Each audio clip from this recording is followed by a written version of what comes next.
I remember when we first started working on the SAFER, and we didn't know what we were going to have for a design solution at that time, but our program manager at the time was a guy named Brewster Shaw, and I was chosen to lead that project team to develop a device. And he started us on finding out what our requirements are, or defining our requirements.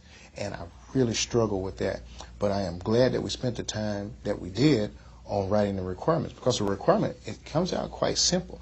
We were charged with finding a device that would allow a crew member to rescue themselves if they were to come untethered and separated from a stationary vehicle. And out of that design solution came the SAFER device that allows them, it's like a jetpack, to fly back to the vehicle. But there were several design solutions that could have come out of that. There was the harpoon type approach. There was the net that you could throw and give them, which wasn't a self-rescue thing. There were aerosol spray cans. That was one set of design solutions. There were several kinds of design solutions that we may have used. We even talked about a telescoping pole that we could kind of reach out to them, kind of like a hook for pulling someone from a pool. And again, that's not a self-rescue device. So it was good requirements development that led to that design solution. It still flies today on all our space flights. You see on the back of the MUs there's a SAFER device, and it's there in case they come untethered. They can have enough gas and power there to fly themselves back to the structure. Because as you know, in space, once you become untethered and float away, you'll never get back. And 1 foot might as well be 100 feet.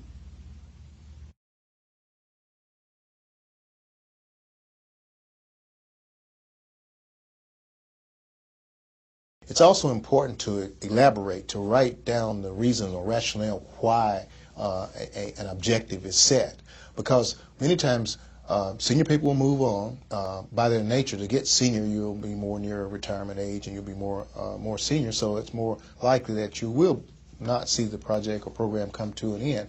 And some of your thought patterns may be clearly understood, many folks around you may understand, but if they're not written down, then that rationale may get lost. And the subtleties about that will be lost and get changed easily if they're not known.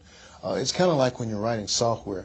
You used to have a section in the software called the remarks column, and it was there to communicate to another programmer of why you had certain steps in a program. That gave a hint to someone coming back modifying that software as to why the original programmer structured the language or the program in this certain way.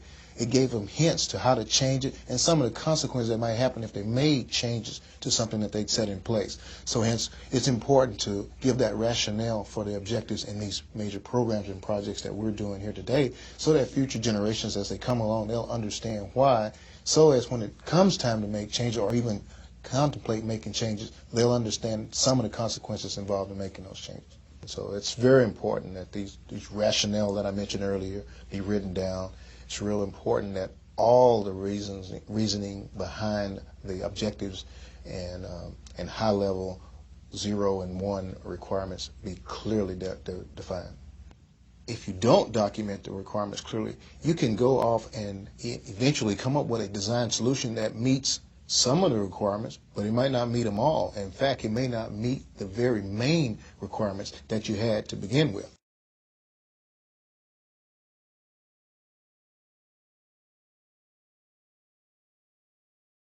The way we do in all our documents in the agency start with a shall statement, and we always, whenever there's a requirement, it has the word shall in it.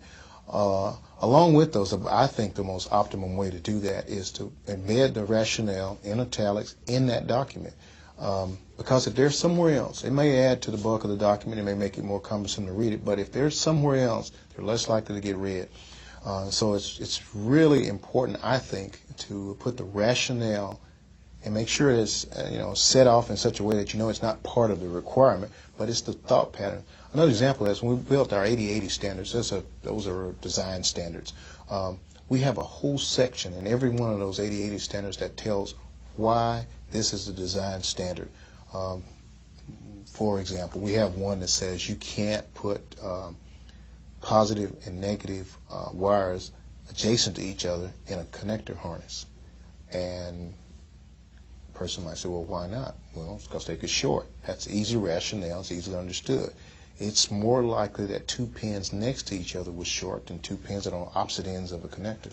And so the rationale needs to be there, even though it may seem real trivial whilst we're making the design. But if it happens, or if it could happen, it will. And so that's why we do put that rationale in all our 80/80 standards. And it's also important to go back and read it. Going back and reading and comprehending the captured information. It's one thing to have a library full of information, and it's another thing altogether to totally ignore it. You have to have things in place, and we've done that. We've put requirements in place in our 7120 document that requires at all the key milestones of a project that the program and project managers review documented lessons learned as they pertain to their project and report on those things that they've learned. That ensures that they actually look, and it ensures that they get something from the documented lessons.